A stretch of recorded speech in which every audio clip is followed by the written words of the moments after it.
I'm liable to throw that audience a curveball.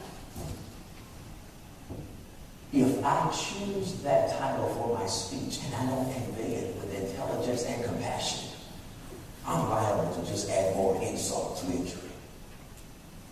On the other hand, if I can convey my thoughts accurately, intelligently, and compassionately, then maybe I can knock that speech right out of the park. Madam Toastmaster, fellow Toastmasters, and distinguished guests. Idioms are a common part of our English vernacular. Idioms are cultural in scope, regional in scope, and even familial in scope. Idioms are metaphors, small parables even. They mask a deeper meaning. When I was growing up in the rural part of South Carolina, my mother had a few idioms of her own. Whenever we would ask her for a pair of expensive shoes, she would look at us and say, "Boy, I don't have two nickels to rub together. Don't be asking me for no $200 pair of shoes." On the other hand, when my brothers and I would do something crazy and worthy of a South Carolina behind cutting, she would look at us and say, "Boys, I'm going to spank you into the middle of next week." We're still trying to figure out where that is. But you know, ladies and gentlemen, there was a time in the South where idioms were not used in relationships between blacks and whites. And many whites used phrase to convey distrust, disdain, and disparagement to blacks. Rather than speaking to them as a part of God's creation, they were spoken to as property, and they were called nid-double-G-ers. They would look out and say, "Nid-double-G-er, come here." Even in the movie 42 that chronicles the life of Jackie Robinson, there was a scene in that movie where a young boy was sitting at a baseball park.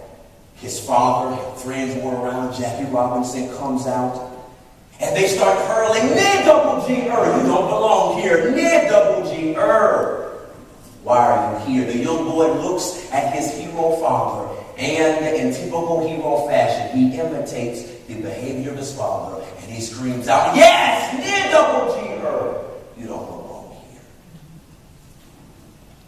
Ladies and gentlemen, there is no way in a 7-minute speech we can properly deal with the sociological, psychological, and even spiritual implications of nid-double-G-er upon the black community and race relations.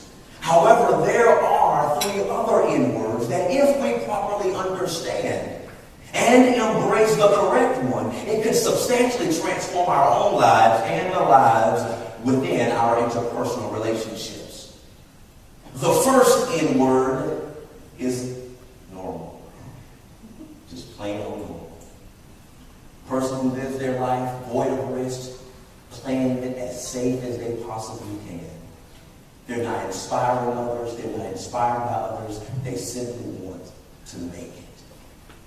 The second N-word is narcissism. A person who has an over-inflated opinion of him or herself. We know how it is. All of a sudden, life throws something at us that pops the proverbial bubble and brings all of us down to silence. But then there is a third N-word. It's the sweet spot between normal and narcissism. It's like having just enough peanut butter and jelly on your favorite peanut butter and jelly sandwich. It's like your grandmother putting just enough seasoning in your favorite black-eyed peas, collard greens, or macaroni and cheese.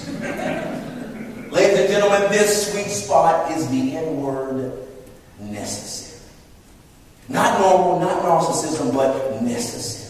A person who has embraced the perspective that my life has value, and so does every other human life. It's a person who decides that I want to be the best I can be, and in the process inspire others to be the best that they can be. It is a person who improves him or herself so that they can improve the lives of other people. It's a person who realizes that all creatures were created in God's image, And there are certain unalienable rights in our country, such as life, liberty, and the pursuit of happiness. And every person has a right to that dream. Necessary. Now, how do we embrace a necessary life? We start a riot. Yes. Not really. Riot is an abbreviation for realizing I am overdue for transformation. It starts with me. Not looking out of my window seeing what my neighbor needs to change, but looking at myself and seeing what I need to change. It's not looking at the speck in someone else's eye without considering the mote that's in my own eye. It is embracing the perspective that I'm talking about the man in the mirror. Well, that may not win me a Grammy. But it may convey my point that being necessary starts with me. Now, I don't know what challenges you've had that prevents you from living a necessary life. Maybe it's being busy. Maybe it's having the wrong perspective of winning.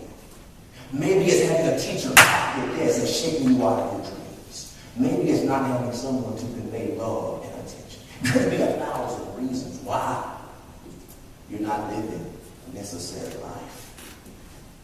But if we challenge those limitations and weaknesses, embrace the perspective that every person's life has value, and I want to add value to them while they add value to me, then, ladies and gentlemen, we can build a necessary life